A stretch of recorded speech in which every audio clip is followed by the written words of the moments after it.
দৃষ্টিশক্তিই সম্ভবত মানুষের সবচেয়ে শক্তিশালী ইন্দ্রিয়। শব্দ, গল্পধ্বনি আমাদের অদ্ভুত জন্তু ও দূরবর্তী জগৎ সম্পর্কে কল্পনা করতে সাহায্য করে। কিন্তু কেবল সচক্ষে দেখলেই আমরা তা সহজে বিশ্বাস করি যে তার অস্তিত্ব আছে। আর এ কারণেই আমাদের দৃষ্টিশক্তি যখন ঠিকমতো কাজ করে না, তখন আমরা চশমা, লেন্স বা অস্ত্রোপচারের মাধ্যমে তা ঠিক করার চেষ্টা করি। কিন্তু হঠাৎ যদি আপনি এমন বিপদে পড়েন যে সকালে উঠে আপনার চশমা খুঁজে পাচ্ছেন না, বা আপনার চশমাটি হাত থেকে কোথাও যেন ছিটকে পড়ে গেল, চারপাশে সবকিছু ঝাপসা দেখছেন, সেই মুহূর্তে আপনি কি করবেন? এর একটা সহজ সমাধান আছে। আপনি শুধু আপনার আঙ্গুল দিয়ে ছোট্ট একটি ছিদ্র তৈরি করুন এবং তার মধ্য দিয়ে দেখুন, সবকিছু পরিষ্কার দেখতে পারবেন। চশমাটি খুলে একবার ট্রাই করেই দেখতে পারেন। কি অসাধারণ, তাই না? এই জাদুর ব্যাখ্যা দিতে হলে আমাদের জানতে হবে দেখার প্রক্রিয়াটি আসলে কিভাবে কাজ করে।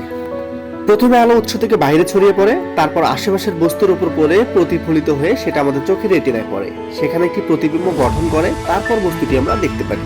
যদি আমাদের চোখে লেন্স না থাকতো, তাহলে একটি উৎস থেকে আসা আলো আমাদের রেটিনার অনেক জায়গায় পড়তো এবং সবকিছু ঝাপসা বলে মনে হতো। ঠিক এমনটাই ঘটে যখন আমরা ক্যামেরার লেন্স খুলে ফেলি।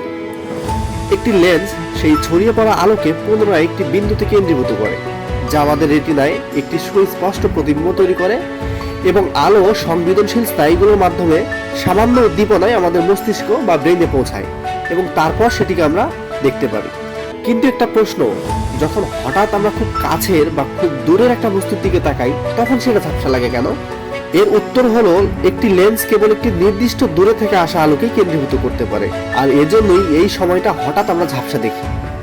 তবে আলহামদুলিল্লাহ, মহান আল্লাহ তাআলা আমাদের চোখের পেশিগুলো এমনভাবে তৈরি করেছেন যে চোখের পেশিগুলো সেই লেন্সকে সংকুচিত বা প্রসারিত করার মাধ্যমে দৃষ্টিসীমার পরিবর্তন করতে পারে। তাই একটু পরে সেই বস্তুটি আমরা পরিষ্কারভাবে দেখতে পারি। তবে সমস্যাটা ঠিক তখনই হয় যখন আমাদের লেন্স ক্ষতিগ্রস্ত হয়, আর সেক্ষেত্রেই আমাদের চশমার প্রয়োজন পড়ে।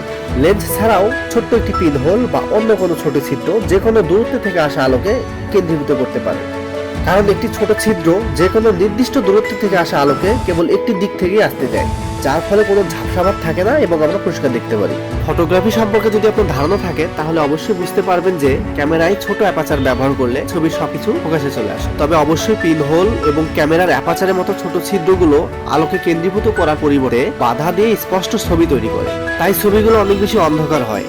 আর এ কারণেই আমরা চশমা, টেলিস্কোপ বা চোখের জন্য ছোট্ট পিনহোলের পরিবর্তে লেন্স ব্যবহার করি। তবুও প্রয়োজনে হাতের আঙ্গুল দিয়ে একটি ছোট্ট ছিদ্র তৈরি করে তার মধ্য দিয়ে আমরা ওই মুহূর্তটা সুন্দরভাবে দেখতেই পারি।